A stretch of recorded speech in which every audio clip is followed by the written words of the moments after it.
Wow. Hey, there we go. All right. Just when I wasn't expecting it. Hey, folks, thanks for tuning into the Banff podcast. I'm your host, Mike Lafferty.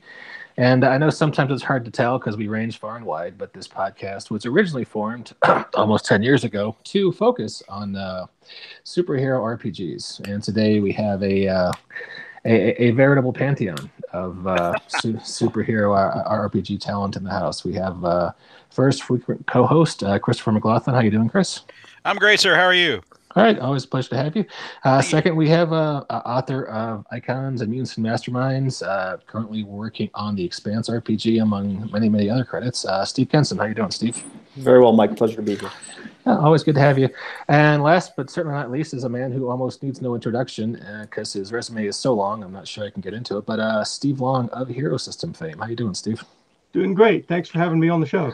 Yeah, it's great to have you. Everything okay with your house? I heard you had a tree fall on it recently. Yeah, no, that was actually today makes 2 months ago that the tree fell on my house, and right now repairs are sort of at a standstill because we got 10 inches of snow dumped on us yesterday. That doesn't happen in North Carolina too often, right? No, in my lifetime, it's never happened getting a snow that big this early in the year. So, wow. It has to happen the 1 year that there's a hole in my roof. I'm guessing there's tarps involved in your day-to-day life right now. Yeah, the tarps and the plywood are holding up, fortunately, and now the snow's finally starting to melt. Well, I hope you get a friendly contractor around sometime soon to take care of that for you. Seconded.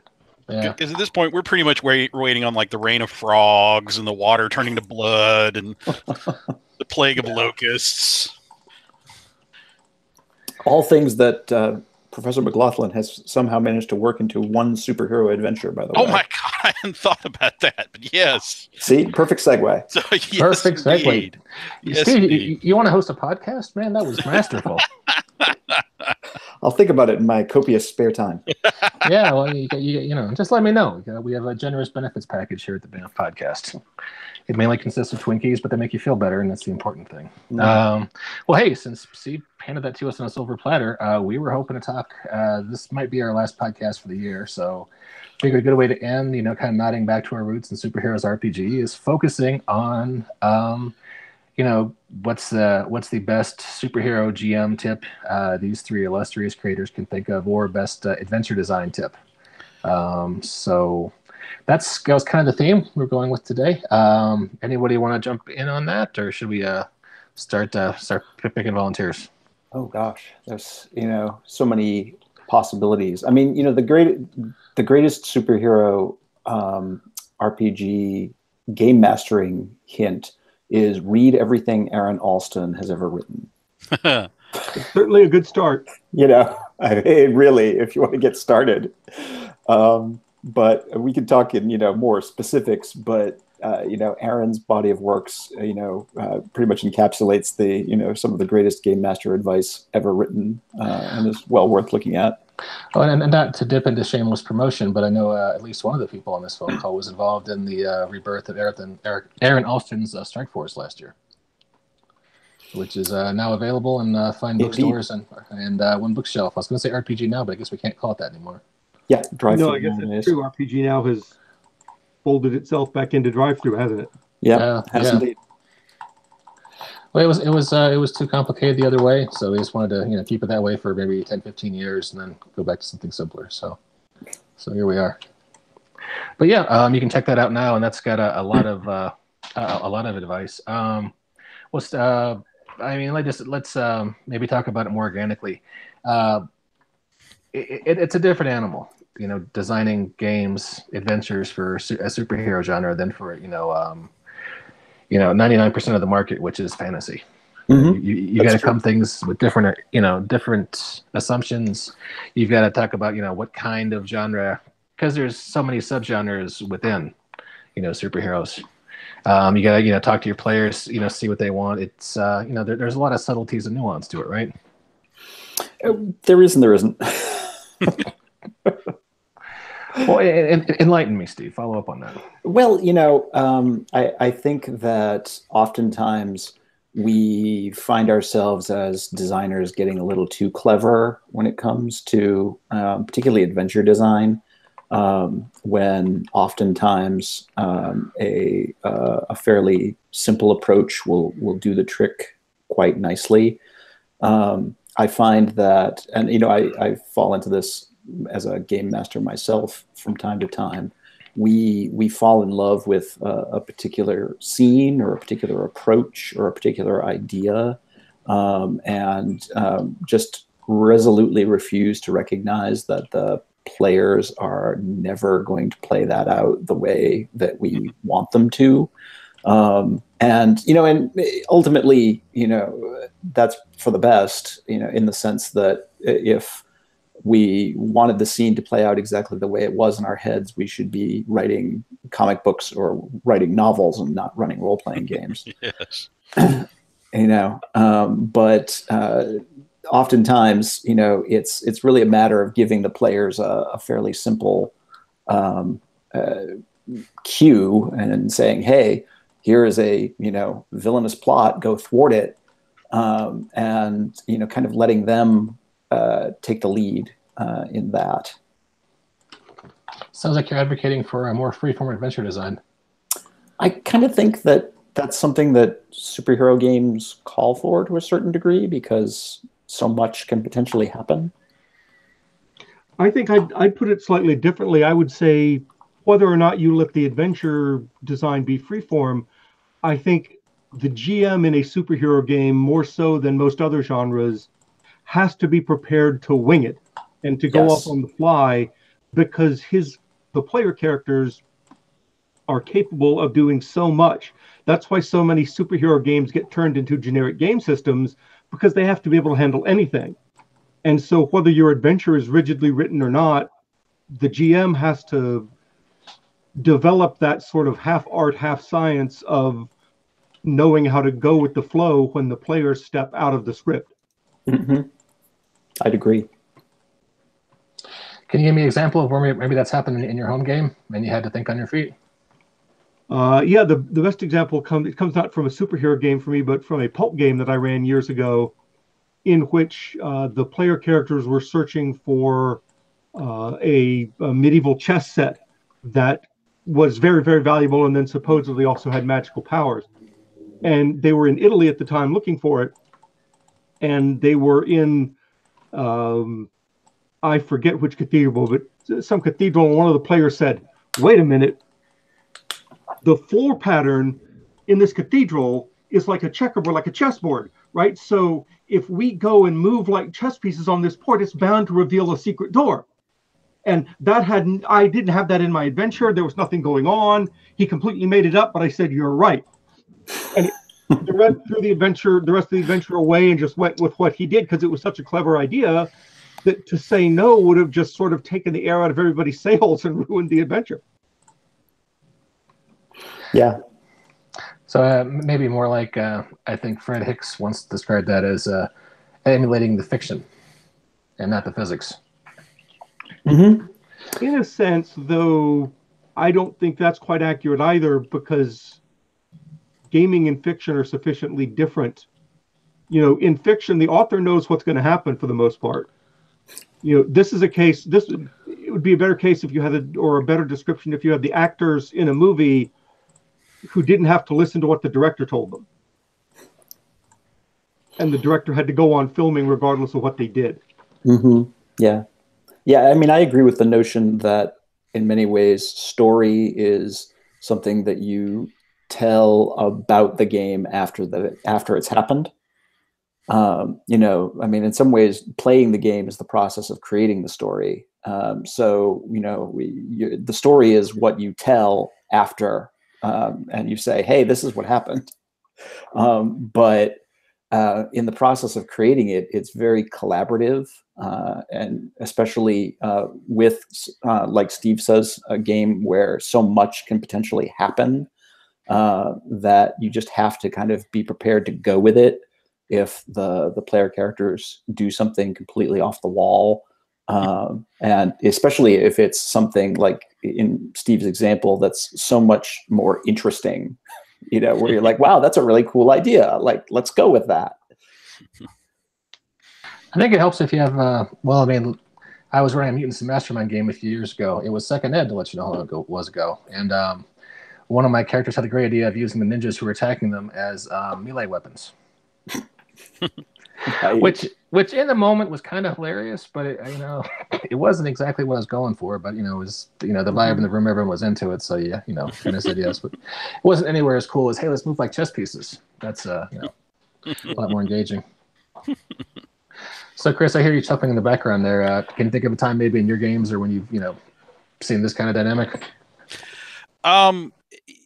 Well, I mean, I was always winging it. I mean, I haven't actually GM'd going on 24 years, but I had such an amazingly creative group of players. I don't know if I ever wrote more than a paragraph for anything I ever ran, because I knew the stuff that they would come up with would be so much better than anything that I could try to enforce on them. So like my practical GM experience, I've got almost nothing to offer other than get yourself fabulous players.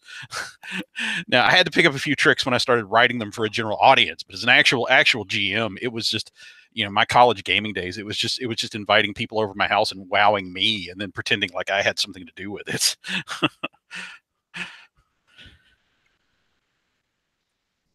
And I've killed the show dead. Well, I'm sorry. I was talking to mute. I was trying to follow up by asking what sort of you mentioned you picked up some tricks, writing for general audience. Can you tell us what sort of those tricks those have been? Well, writing for the superhero genre is you always have to keep in mind whether you're trying to tell a short term or a long term tale. If you're doing like a demo or a convention one shot, superhero gamers are there for one thing. They're there to fight. Now, in all the years that I did run, I had one very spectacular game where we spent an entire game where nobody used their powers and nobody put on their costume. But that's lightning in a bottle. If people sign up for a superhero game, they want to put on a costume and punch somebody. So if you're running something short, get them to the fight. I'm not saying you can't role play. I'm not saying you can't have other things, but they're going to feel cheated unless they get to punch some villains. Everything should be in service to that. Now, if you want to make them funny or interesting villains, great. If you want to have a couple of puzzles to get them to the fight, that's fine. But any group that signs up for a superhero game and doesn't get to put on costumes and punch, they're going to punch you. And you know what? You're probably going to deserve it. I mean, seriously, that's why people show up to play a superhero game. Now, if you're doing something more long term, then it's all a question of being that's, I think, where the prep can pay off. I've gotten 13 years of wonderful feedback over from my baby, Time of Vengeance, and I've gotten some incredible compliments on that. Just praise I'm completely unworthy of. But the one thing that always amuses me is, between that and Time of Vengeance and Time of the Apes, I get all these compliments that, like, I always throw a backup plan for how you can keep the larger story on track, even if the players themselves completely botch it. If they manage to lose the chapter 2 fight, how do you keep things from grinding to a halt? And the one that has always cracked me up was that point in Time of Vengeance, spoilers for a 13-year-old module, when they finally come face to face with our satanic manipulator guy, Mr. Infamy. And just when it looks completely hopeless for the players, he offers them, basically, I'll give you enhanced powers for your soul. And I've gotten so much feedback from GMs who will type, and damn it, my players actually took the deal. Yep. I threw that in there as like, well, this would be a good role playing moment, but I was sort of blocked up on furthering the plot, and I'm like, well, okay, I'm working through the next thing of the plot. Let's throw in a sidebar here, like, what happens if they actually take the deal? And what I thought was just a little throwaway thing, like a not even a plan C. That'd be more like a plan Q, I think. I've gotten so many compliments from GMs who are like, oh, you actually thought, like, well, if players take the deal, because mine did. And wow, yeah. So I mean, it just you're preparing for all the eventualities. I mean, it's a bit. I mean, you have to keep in mind that GMing is an art, but taking it, giving the GM as much help you can for the outcomes that you could see happening, even ones that you yourself may think are remote, like them taking the villain's offer. Those things can pay off for you. They really can. Well, and you know, as a general rule of thumb, don't want to offer the players an option that you aren't prepared for them to take. Oh yeah, yes indeed. Yeah, Yes, don't ever count on the players doing something. Be prepared for them to do the other thing. Right. yes, yes. Even if it is saying yes to Satan. Yeah, from my group, the similar example to what Chris is talking about is we had a game in which the GM sent some Sentinels after us, a la the X-Men. And the Sentinels showed up, and there were like 3 of them, and 3 of us, tiny little human beings. They said, "Come with us," and we like, okay, and just let the Sentinels take us back to their base because we didn't think we could fight them. Mm-hmm. So the GM was like, because he'd been expecting a big fight. He didn't know where the base was. He didn't know what was at the base. Mm-hmm. It'd be hilarious if they took you back to like an Amway presentation. Yeah. This is not multi-level marketing. So. Well, and you know, it's very important to keep the players' options open and to at the very least, let them feel that they have a choice, even if they don't. Oh yeah. You know, to maintain the illusion of free will in the game is kind of key, especially when you're dealing, you know, as Chris brought up. You know, oftentimes we're dealing in superhero games with you know, these omnipotent plot devices, you know, where just punching them is not necessarily the solution, or you know, the obvious thing is not necessarily the thing that's going to work. Well, you kind of addressed that to some degree in Icons with the pyramid challenges. I don't remember the exact verbiage, but you kind of acknowledge it. Especially in a lot of what we call boss fights, you know, brute strength probably isn't going to win the day. So you're going to, you know, have a series of challenges the players can devise that, you know, to find, you know, creative solutions to, you know, defeating whoever the big bad is that session. Yep. Yeah. I've written a couple of articles. I talk about those as lateral wins. It's oftentimes you have to sort of take things sideways in order to figure out a way in order to defeat the bad guy. Because you know, although I think that Chris has a great point that, you know, obviously big fights are a big part of superhero comic books. Oftentimes, a lot of the big superhero wins don't actually come from fighting. They come from, you know, being able to, you know, give an inspirational speech or do something that, you know, changes the situation or convinces the bad guy to, you know, change their ways or that sort of a thing. You reveal that both of your mothers had the same name or something like that. Yeah, right. Sorry, I probably made that joke too many times this year. I apologize. New Year's resolution: no more Batman v Superman jokes. Sorry, go ahead, Chris. Yeah, that's one of the things I've always tried to do. Try to challenge myself as a writer is to, whenever possible, you know, to prepare for the fight, because that's how most superhero gamers are wired, I found. But to at least give them at least have an option where you can talk them out of it, where you can do interaction and still move the adventure along. And I think that's also an important thing for if you're doing like an unbalanced game, like you were like really simulating the Avengers or Justice League in a game where you have like Superman and Green Arrow, where you have, you know, Thor and Hawkeye. You know, giving the people who can talk and be persuasive a way to contribute and a way to move important plot points along. I think that's vital. Gives them a way to contribute. Mm-hmm. Agreed. It's the same thing whenever there's any level of investigation or, you know, poking around as opposed to fighting. In my experience, you have to, if you're smart, when you design your adventure, you provide a minimum of 3 to 5 ways for the players to get any crucial piece of information. Oh, because yeah. they're not necessarily going to take the one that you think is the most obvious or that makes the most sense to you. And in particular, in a superhero game where they could use magic, they could use mental powers, they could use Batman-style interrogation. There are so many things they could try, and you have to be prepared for all of them. So in the end, with a written superhero adventure, it often ends up becoming this huge 128, 200-page monstrosity, simply because you were trying to go. In this scene, if the players have duplication, if they have mental powers, if they have this, if they have this, if they have this, trying to cover all your bases, it gets tricky. Mm-hmm. Can I sure. Here's where I have to throw in a shout out for the people on Steve's side of the street.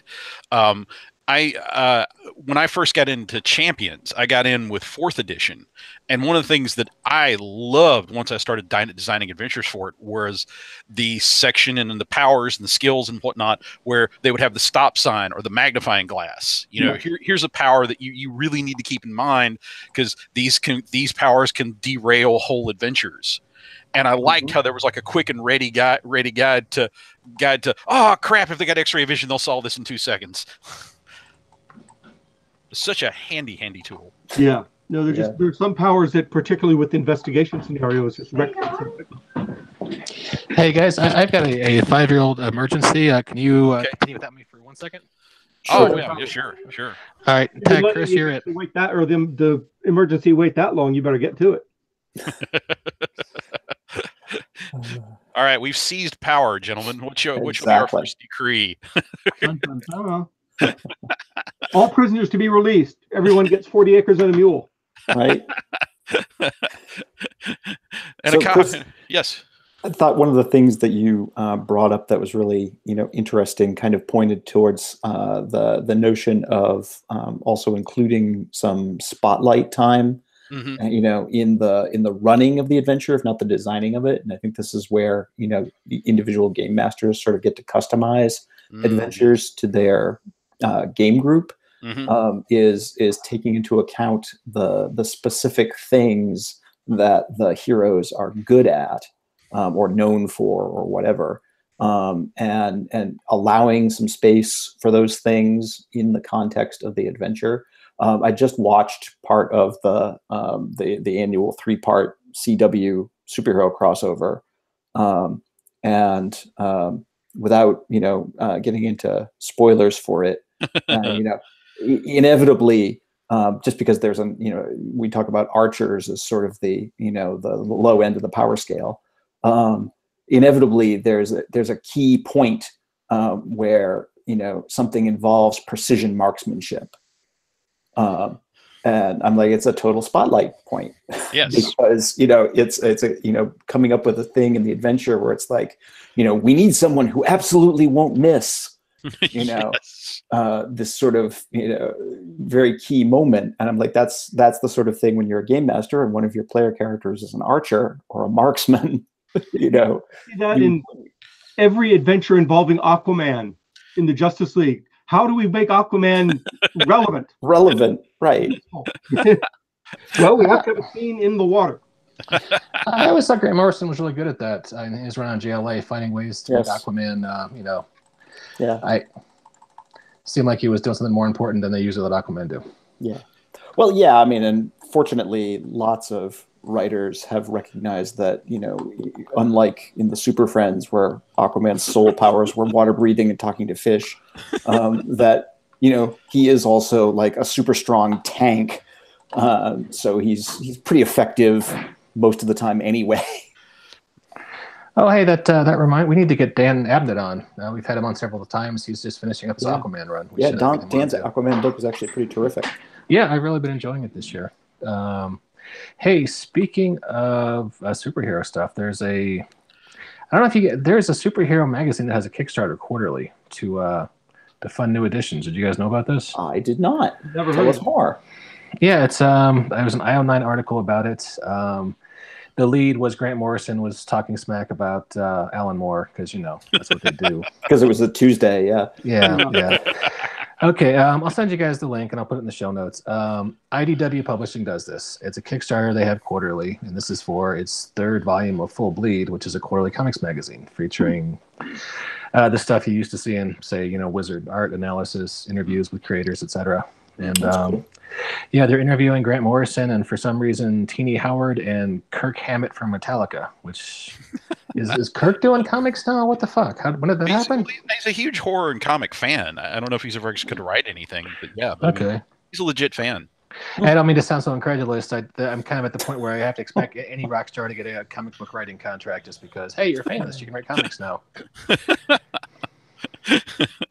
So, anyway, so that's the thing. I'll send you guys the link after this. But yeah, that's what's going on.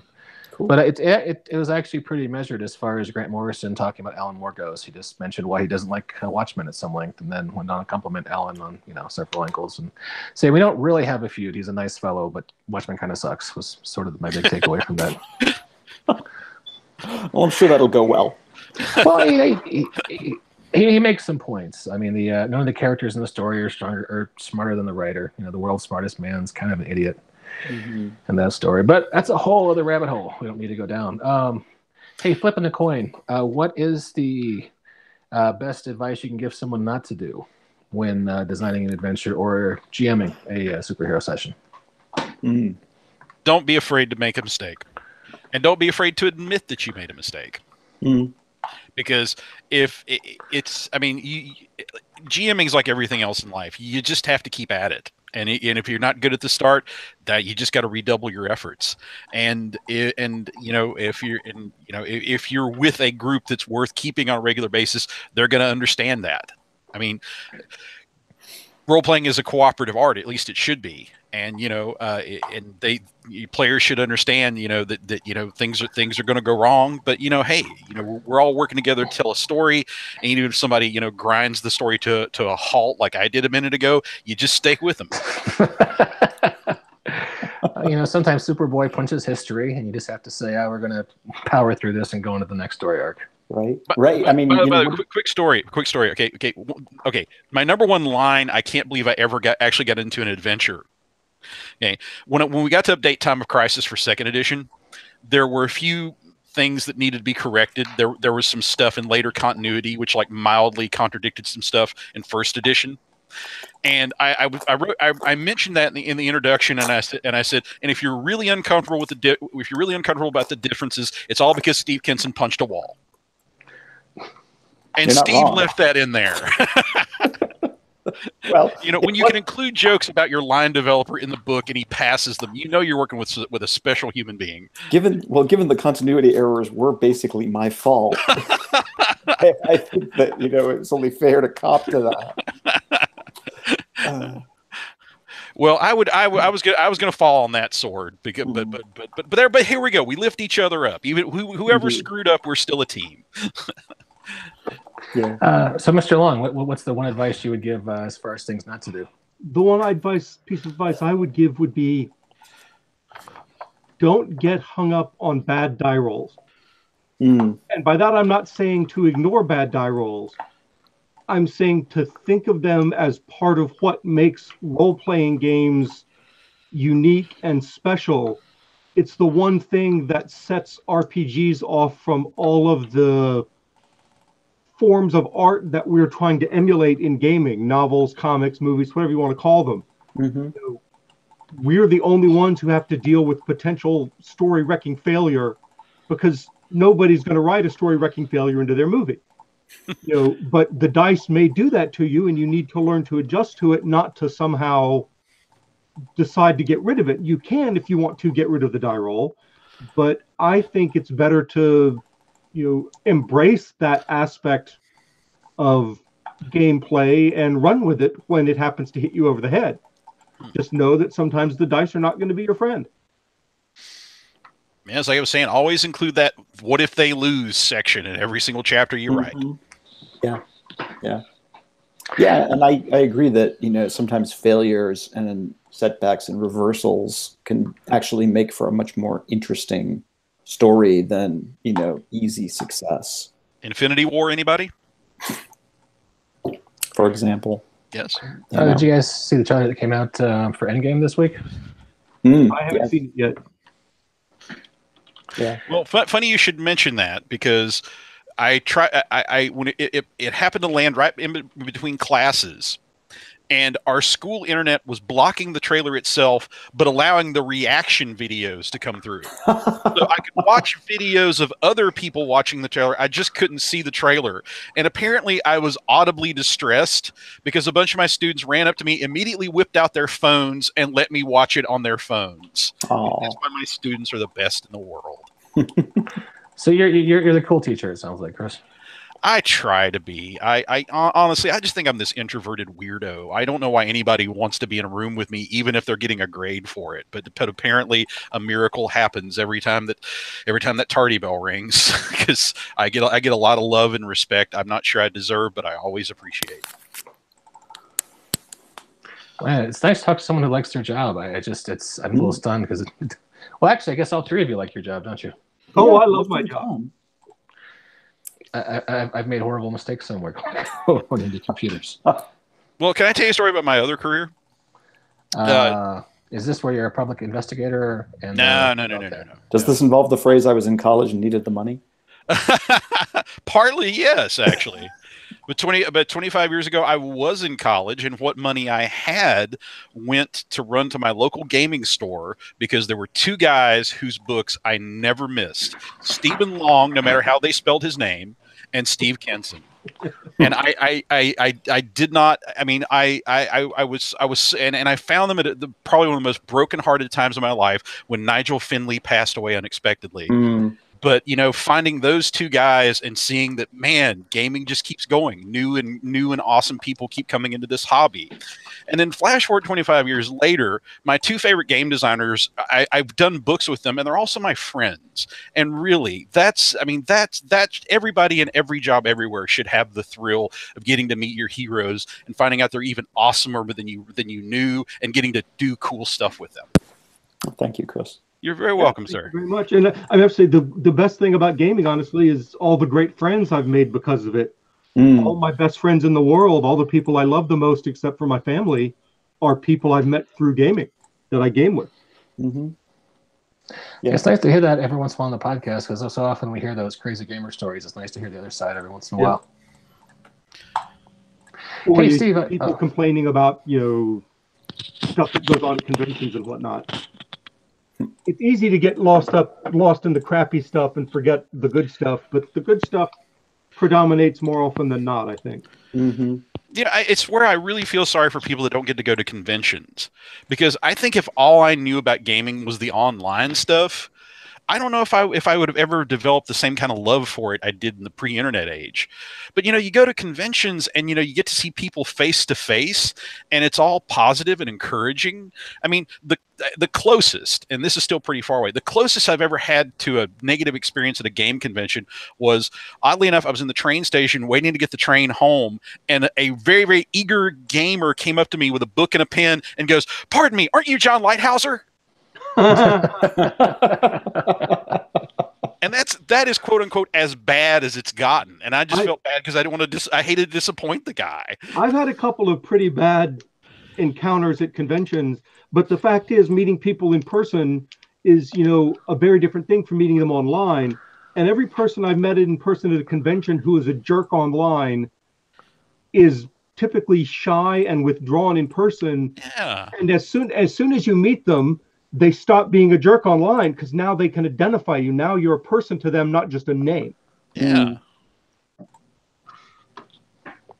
Hey, I love Steve, going to conventions. Steve, can I ask you about Champions Online? Sure. I don't know if I have any up-to-the-minute answers, but you're welcome to ask. No, I knew a guy who was working at the software studio, one of their system analysts, a guy named Kelly Wild, back when the game opened. I think you and Kelly might have had a chance to shake hands at the. The name sounds familiar. I'm sure I met him at some point. Yeah, that was he was awfully happy about it. I'm sure you have a million of those moments, at every public gathering. But now I was just going to ask. We were talking about adventure design and encounter design, and I heard you were pretty involved in launching Champions Online. I'm just wondering if no. All I did was I wrote a lot of the background material, of course, that they adapted, and periodically they would ask me questions about things, and a couple times I caught. Well, in one instance that I can think of, I caught what would have been a pretty awful continuity error. But for the most part, no, I had nothing to do with it other than providing the background material and answering a few questions. Oh, okay. All right. I contributed a couple names to things, that sort of stuff, but no, they didn't need me. Once they bought the IP, they didn't need me. They had their own designers and people like that. Okay. Well, I was going to go down the avenue of how designing an encounter game like that's different from tabletop. But if that wasn't something you were into, then we can quick. No, I don't know anything. I mean, I'd love to tackle an MMO, superhero or otherwise, but I would want to be given a great deal of creative freedom, and I'm not sure in this day and age anybody would be willing to do that. MMOs have kind of had their heyday, and they're sort of. I'm afraid they have, and they died unfortunately before you could really get out of them all that I think they could have been. Yeah, I would definitely. As much as I love World of Warcraft, the fact is it basically killed the MMO by being too successful. Yeah, I would agree. And I hate it, but that's the nature of the beast. I don't blame people for not wanting to risk $100 million on something that might fail within 30 days. Yeah, it's a different world, as they say. Although I remember back in the heyday, I was taking lunch with some, I work in the IT industry, so I'm out with some other geeks, doing lunch, and we're downtown, and someone, hey, these are my guildmates. Hey, I've got to talk to them real fast, and they're, breaking out their spreadsheets and figuring out, damage per second and who's got the healer for the next raid. And looking at them, you could think they were, talking about, say, something that didn't, wasn't involving elves and orcs, but just the level of urgency you could sometimes see there was kind of cool. Yeah, and if you want to be a top-end World of Warcraft player, you have to really devote time and energy and thought to it. You can't it's half-ass your way through it. No, it's you had a whole asset. It's definitely a whole thing. Well, hey, just kind of wrapping up. What do you guys have going on for the holidays? Any big plans? Pretty low key on my end. It's just me and my sister these days, so we don't do very much. We'll get together. We'll have some food. We'll open some presents.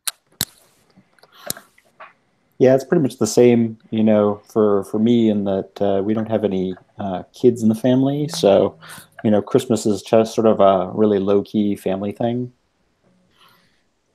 Well, that's cool. Probably the way it should be, right? Yeah. Nice break, though. How about you, Chris?